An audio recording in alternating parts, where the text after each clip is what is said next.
Good morning. Another brew day is upon us. You're way up there as well too. This is weird.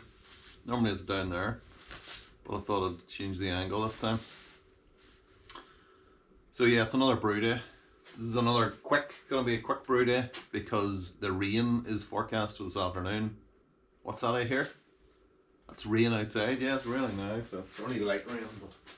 But so enough of my yakking. Let's just get the. We're doing a bitter today, okay? So this is a variation on the Clipper bitter because I made a note to myself to like add a bit of crystal. Plus I'm changing the yeast. Then when I looked at the recipe, I was thinking that's very like the 5 points recipe. When I looked at 5 points, I was like, oh, that's coincidence. The malt bill, almost the same. And then I realised I had fuggles in the freezer. This was like as I was measuring stuff out last night. I never actually noticed it on the list. It's supposed to be East Kent Goldings. But I do actually have some fuggles, so I've changed it. It's not fuggles all the way through though. It's going to be like Pilgrim to bitter with, and then we got some fuggles, not quite as much as in that recipe. So we'll see how it turns out. We shall see how it turns out. So in terms of grain then, we've got Golden Promise going in there. I'm trying to use the end of my bag. And we have got some amber malt. We've got some wheat going in. I put a bit of crystal in because that was what I made a note for. And that'll, in the Clipper bitter, just add a bit of crystal. And then finally we've got a bit of Carafa 3, really dark malt. That's just to get the colour. So we're going for an amber type of colour.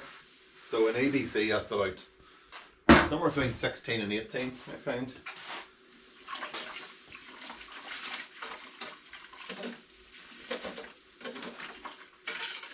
And that's what we're aiming for.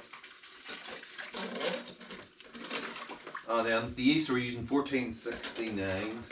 We've made a starter a couple of days ago. Interesting yeast that.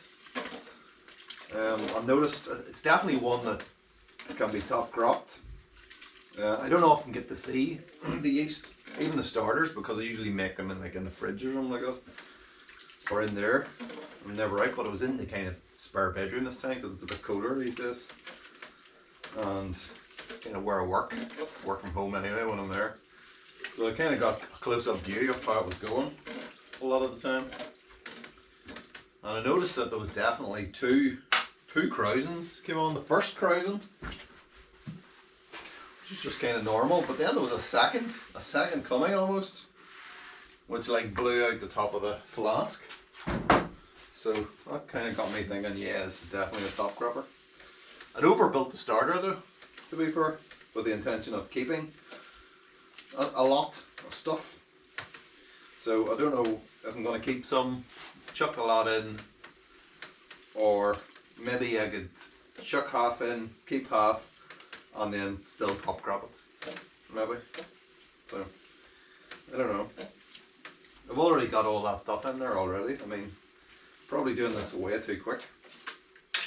Put my efficiency down as well too. This is all pre-crushed grain. So I've put my efficiency down to like brewhouse efficiency down to about 68 to compensate. So no doubt this will be very efficient, this beer, and it will end up like 5.5% or something. But no, I'm going to, if it finishes over 4.7, anything below that is okay. Anything above that, absolutely no. We will dilute it down, I think is the way to do it.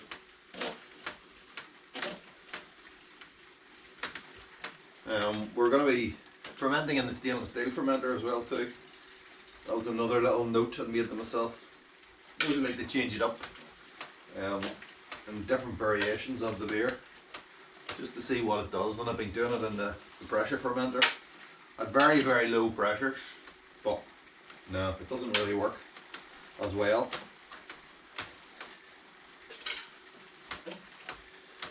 So yeah, we'll be going back to the stainless steel fermenter. Open fermentation. Technically it's open fermentation, I think, because it's got a lid on it, but I don't use it like an airlock or anything like that, because I hate them. So technically, that's open fermentation, isn't it? I don't know. Maybe it is. Should probably get that pump on. Pump.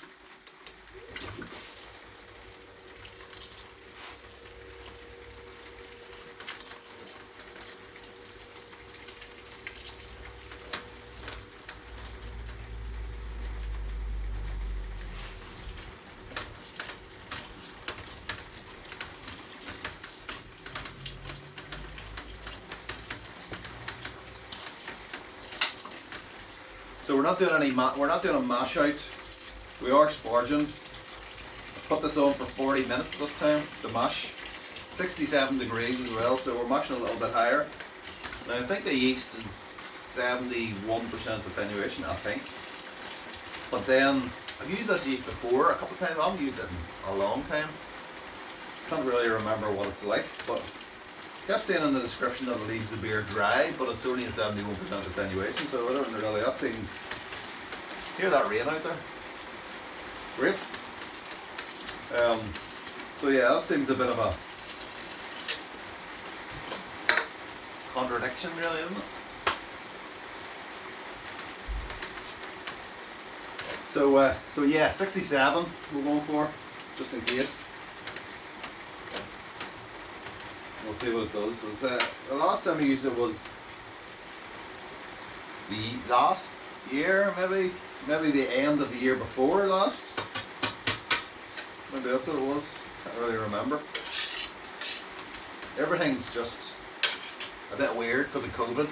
I still think it's like 2020, and it's like 4 years later. That seems like yesterday.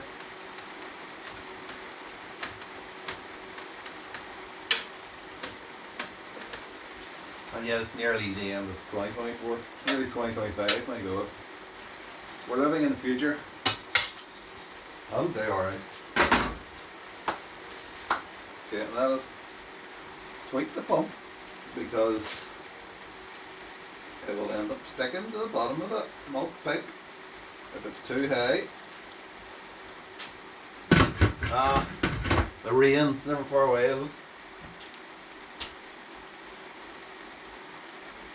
Shall I have a look? Might be worse. Might sound worse than it is out there. Let's have a look.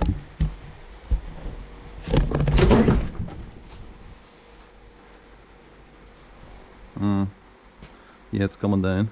I managed to get the grass cut there yesterday. Wiped myself out doing it.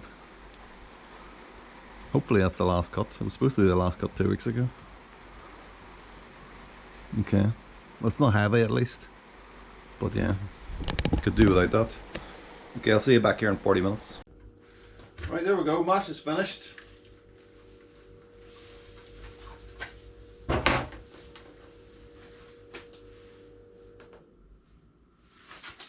Press set.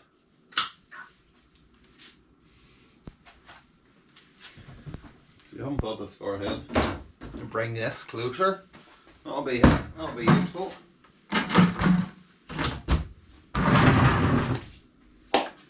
Okay. Handle. Let's get it out.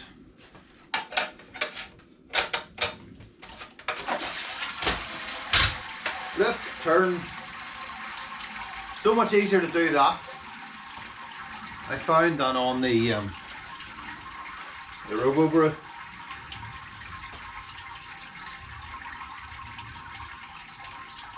Even though it's bigger, it's just wider and it's kind of easier to lift.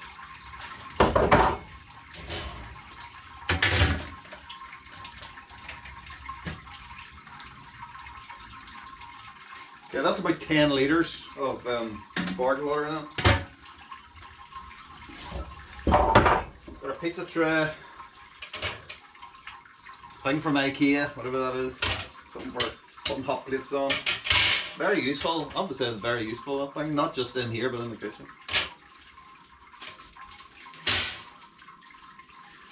Okay, so put more holes round the back on this side. So that will go to the far side, so it will run across. In theory. Okay, let's go.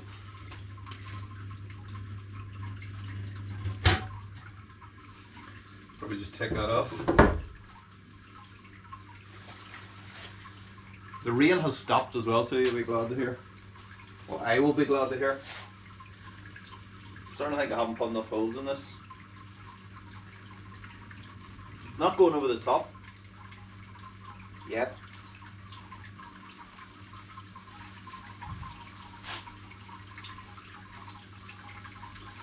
Yeah, I haven't put enough holes in it. What have I got? A tiny nail. Let's go there. Yes, it's not really working out. There, there, there, there. Lift up grain basket, yes. Set to continue. Should have been doing this. Skip the boil, yep. Let's just skip the boil. As I said before, it's always that last bit between 85 and 100 degrees, and that takes as long as it takes from get to 0 to 85. Why that is, I don't know. Can I scientifically prove it? Probably not. Not now. Not right now, no. But you just have to take my word for it. Why would I lie to you, really? Like, come on. Okay, we have hit a boil. 5 minutes. 30 minutes, there we go. Okay, so that's our Pilgrim hops. Going in, let's start the timer. Yeah, I've just added them. Thank you. Okay, now one thing I've noticed is that I don't appear to have any Brutaflock at all. So that's a thing to add to the shopping list for the next time, which is unfortunate because I didn't want to order anything between now and Christmas. So yeah, this is not going to have a Brutaflock, so I don't know what that means, other than it's going to be really hazy. I'm wondering if I added gelatin, would it clear it? It wouldn't clear it completely, like, I don't think, but yeah, okay, well, we'll see. We'll just have to take it on the chin, I think. Okay, that's our 10-minute alarm, so we're putting in our Brutaflock. There it is there, look. Plop, fizz, fizz, all that. Fuggles. Going in, need some Brutaflock. Need some Brutaflock. Okay, 5 minutes, more Fuggles. Okay, that's the end of the brew day. So the original gravity was coming in at 1050, which is a bit too much. So put a litre of like bottled water in there and took a gravity reading on it, and I reckon that's, I need to bring it inside to let it warm up because it's obviously colder in here, but it's at least 1048. So at least that's 2 points down, but I'll bring it inside just to be sure. So that'll be then about 4.6, 4.7. So it's depending on how it ferments, as we've already discussed. This is our starter. Got my magnets. Put it on the bottom, just so that that doesn't end up in the fermenter. And you can see the state of that. Let's give it a swirl actually. Not going to put this all in. We'll save some of it, and then maybe we'll top crop as well. Okay.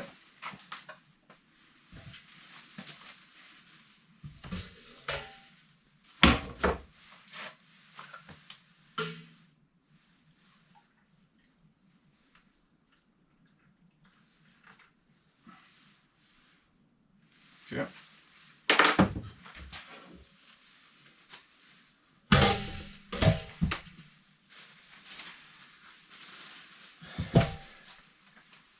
Okay, that's it.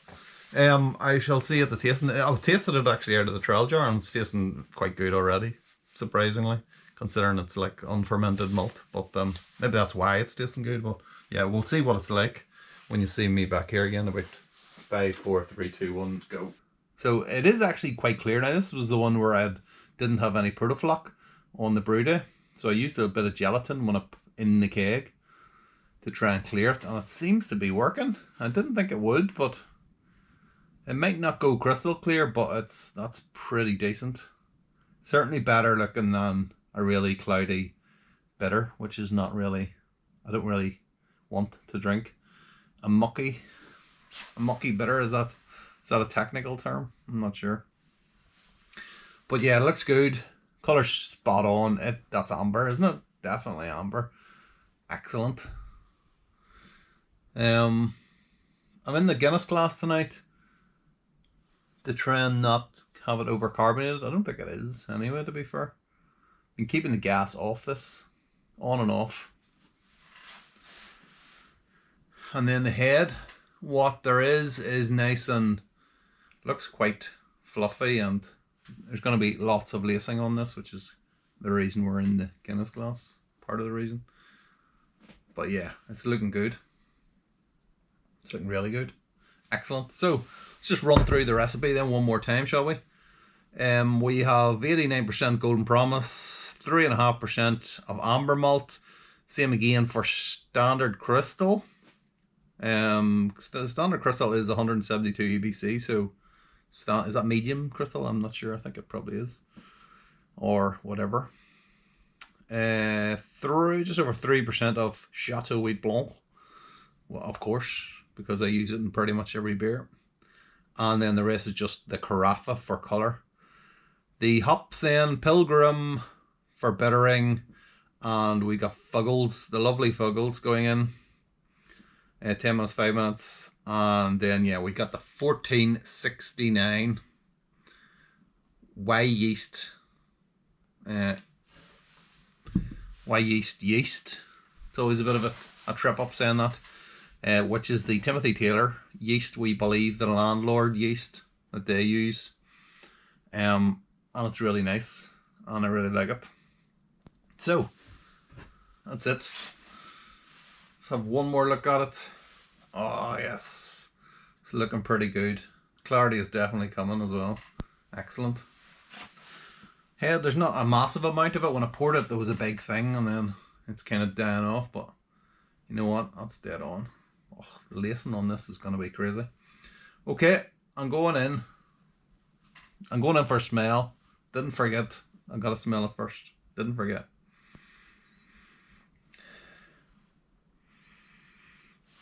Smells of biscuit.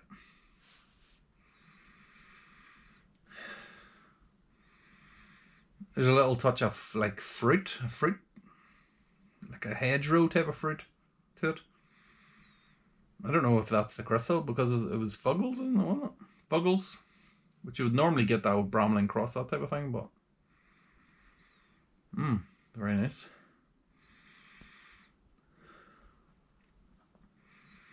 Really very malty.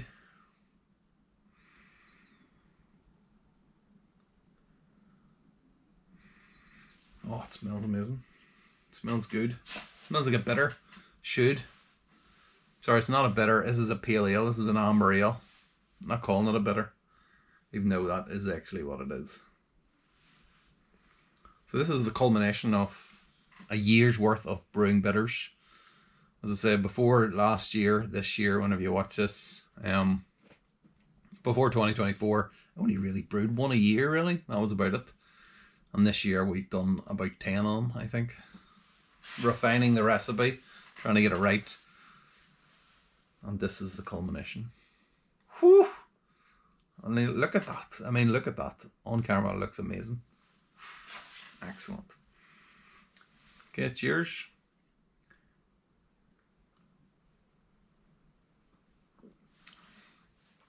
It's a little bit cold.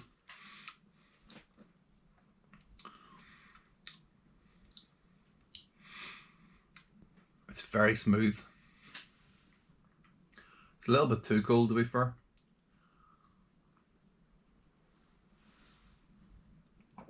But what are you going to do? Still taste that carbonation on it, so it's maybe not quite as, it's not flat, but yeah, it's maybe not as low as I thought it would be, but it's okay. Smooth. It feels like a big body. It was like 4.5% then this finished out. In terms of ABV. In terms of the actual finishing gravity, where is it? 1014, which is where that 1469 does tend to finish. The flavour is really nice. It's got the biscuit going into cookie dough type of flavour to it, but there's also there's a nice little bit of sweetness in there as well too, which I think is better with the crystal, the addition of the crystal. Really works well. Lovely flavour.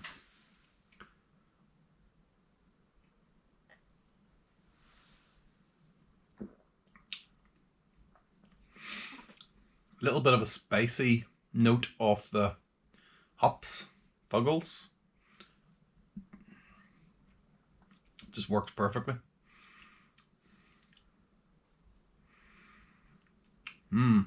Yeah. I think that works well. I'm curious to know what this would taste like if next batch, I might try and bottle condition some, just to see what it's like. I'll just brew an extra couple of litres, and we'll pour off the last of the fermenter, or maybe the start of the fermenter. We've bottle conditioned a couple, because I do find that bottle conditioning beers is not quite as, it's not bad. They definitely taste different, and that would be an interesting thing. The same beer, one bottle conditioned and one kegged, to see what that difference is. But I think a beer like that would definitely work well if it was bottle conditioned. So that's what I'm gonna do. The next time we brew this, which won't be too long, let's be honest. I do like that flavour. It's given me the biscuit notes that I really like, but it's bringing through maybe a little bit of, little touch of like caramel or something like that in there. Spicy hop flavour as well, further down. Lovely taste in the mouth afterwards too. That's that cookie dough taste I'm left with now. Really nice. I like that. I do like that. So yeah, so I think the yeast choice is definitely good. The clipper is good, but I think I might use that 1469 more. And we'll just keep top cropping it. I've still got about half the starter left from this beer, so I'm going to do another beer using it. Maybe we'll add a little bit more malt extract in, and we'll build it up again, and then we'll top crop it, and I'll keep the top croppings for whenever. The only thing is, I don't really like keeping that type of liquid yeast for too long. But yeah, so it's just a question of when I'm going to brew it. But you know, and let's not think out loud, okay? Because I want to do some more hoppy stuff soon, because I've been doing lots of malty stuff at the minute, so that'll make a nice change. But anyway, happy New Year to everybody. This is good. I'm going to enjoy drinking that keg. So as a happy New Year, cheers everybody.